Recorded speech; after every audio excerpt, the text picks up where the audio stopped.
Yes, Senator Estrada, please. Thank you, Madam Chair.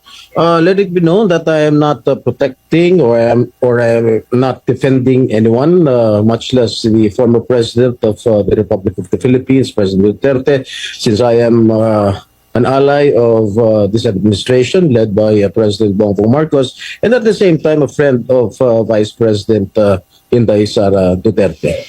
Now, since you've been asking the questions addressed to Gerald Torre, may I ask Gerald Torre, how did you think did you handle the arrest of former President Duterte properly? Yes, sir. I do, sir. It's proper. It was proper, but when I saw the video, it was really, for me as a citizen of this country, it was really unbelievable. It was a very, very big disappointment. Because I can relate, General. Because when we were arrested way back 2001, together with my father, the same thing happened. All right, we were in the wee hours of the morning. We were the policemen barged in our hospital room at the Veterans Memorial Hospital. They were arresting us. They wanted us to be transferred to another detention cell because after the Maywan siege, at ano sabi ng mga police? Kalad ka rin na yan mga yan pag ayaw sumama.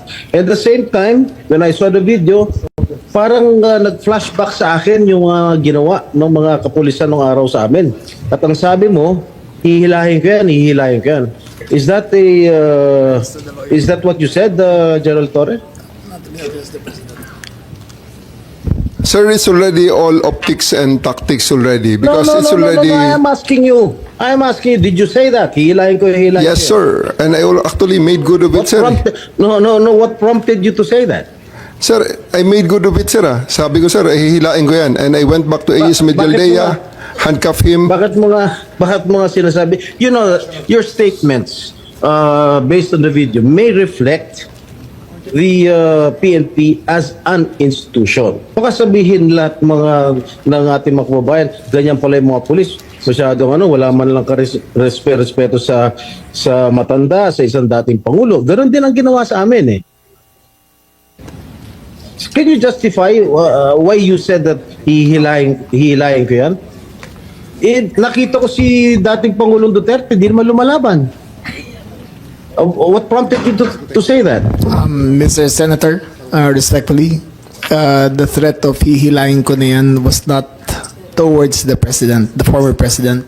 It was ensued after a heated argument between his counsel and General Torre. In no way was the former president threatened with bodily harm. Yes, Who was addressing the sinasabihan ni Gerald Torre? Was it the lawyer or was it the former President Duterte? Lawyer, sir, Attorney Medialdea. And actually, sir, after that, I actually went back to him, placed handcuff on him after reading him his rights and arrested him for obstruction of justice. And after All that, right. sir, I brought him to the bus and came back again and told Attorney Delgra he's next. And again, sir, I will reiterate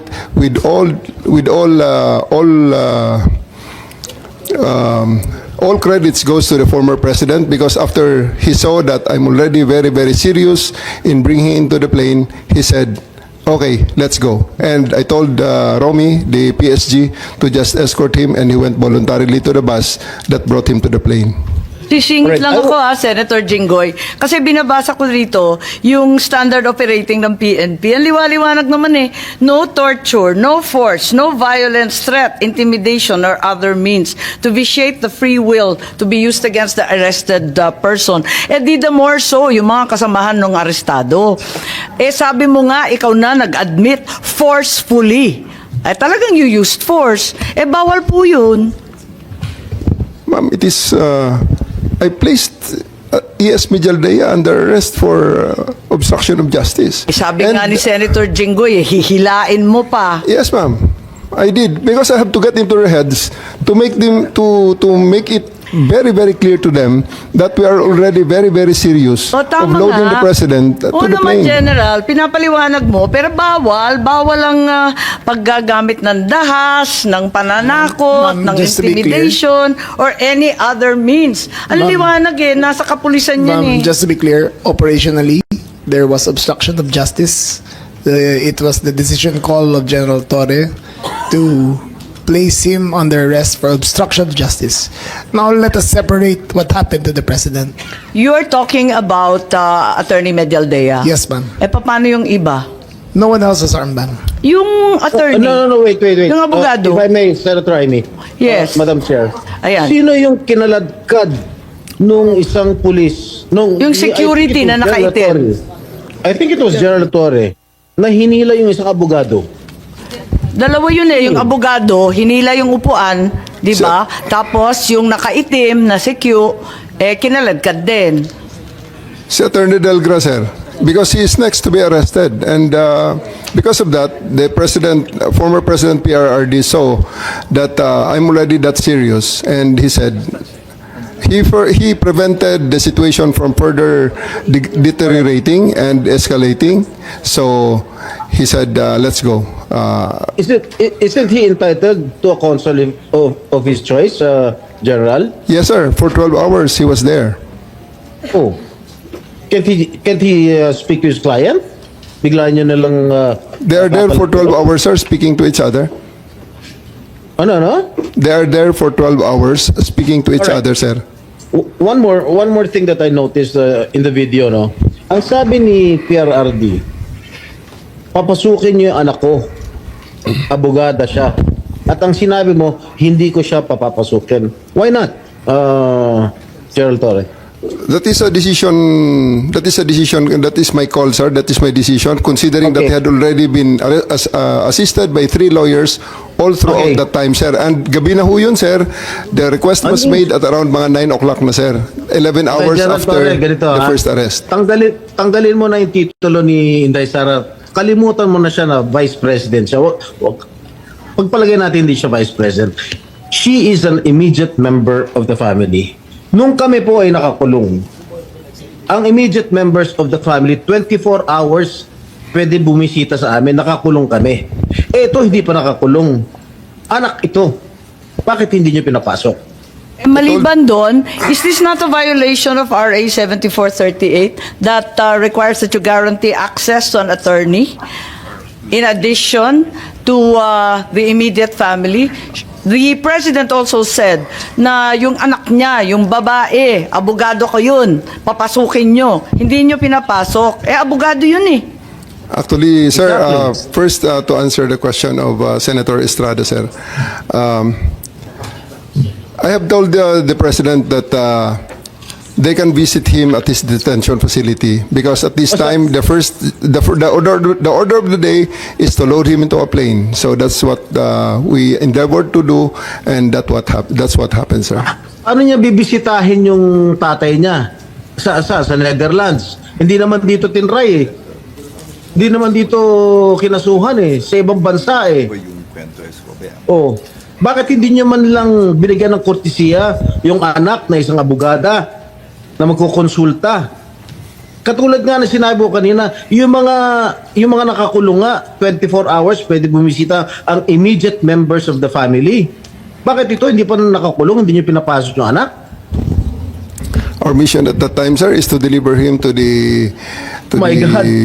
body Kahit who ano issued the warrant, mangyari, sir. Nasa batas yan. Nasa batas yan, General. Immediate members of the family, lawyers, priests, etc., etc. I should know. Nanggaling ako dyan. Tapos ito, hindi naman nakakulong. Again, I am not defending President Duterte. I'm just explaining the rights of an accused. Because naging akusado rin ako. And I don't want that to happen to anybody else. Dapat naman nagbigay kayo ng konting kortesiya o respeto man lang sa mga dating presidente dahil naranasan namin yan. Nung kinulong po yung tatay ko, ganun din. Kawalang respeto ang mga pulis sa amin. Porket nawala na ba kami sa kapangyarihan, ganun na lang? Matanong ko naman sa'yo, General, wag naman po sana mangyari, God forbid, sa pag sinapit ng ni president sumapit ng ganitong sitwasyon si Presidente Marcos, gagawin mo rin ba 'yon sa kanya? I hope not. Ang liwanag po ng batas, kung ma-follow up ko lang si Senator Jinggoy, tama po siya. Hindi lang yung immediate family, medical doctor, pare or religious minister, any national non-government organization, ang CHR, international non-government accredited by the Office of the President. Lahat yan may access, pero pinagbawalan ninyo. On 2 counts, immediate family na, abogado pa niya. Bakit ganun? Ma'am, I think that's sub judice. I think we should be wary of many of the things you're mentioning Bakit here. po naging sub judice yun? Ito kasi, ano ho yan, habeas corpus po ang petition. So everything about the arrest will be asked by the Supreme Court. Kanina pa natin kung pwede ho. pag-uusapan yung aresto. Pero ano ho I think that we're just passing, parang lumalampas na po tayo sa boundary. Senator Jinggoy pa? Ang sinasabi ko lang, the manner on how the former president was arrested, because ayoko naman mangyari sa darating na panahon na magkakaroon naman tayo ng ganyan. Sana makapagbigay lang ng korting kortesiya man lang, nakausapin yung mga abogado, pero nakausapin yung mga members ng immediate family niya, sana naman binigyan niya ng pagkakataon. Kaso mo, nung nakiusap si dating Pangulong Duterte na papasukin yung kanyang anak na abogada, tanggalin mo na hindi siya, na vice presidente siya. Abogada at anak niya, member na immediate family, sana naman lang binigyan niya ng pagkakataon. Makita niya yung tatay niya bago niyo siya isinakay sa plano. Yun lang naman yung sa akin. Masakit. Ako, isang anak na meron din akong tatay na ginanon ninyo. Masakit para sa akin. Pakipaliwanag din. Maraming salamat, Senator Jinggoy. Marami tayong pinagdaanan, kapatid. Kaya't eto nga, talagang dinudibdib natin Madam Chair, to. Yes, Secretary John Vic lang po. Kay VP, kay Senator at sa iyo, hugot ng mga anak ng presidente yan. Sumpa.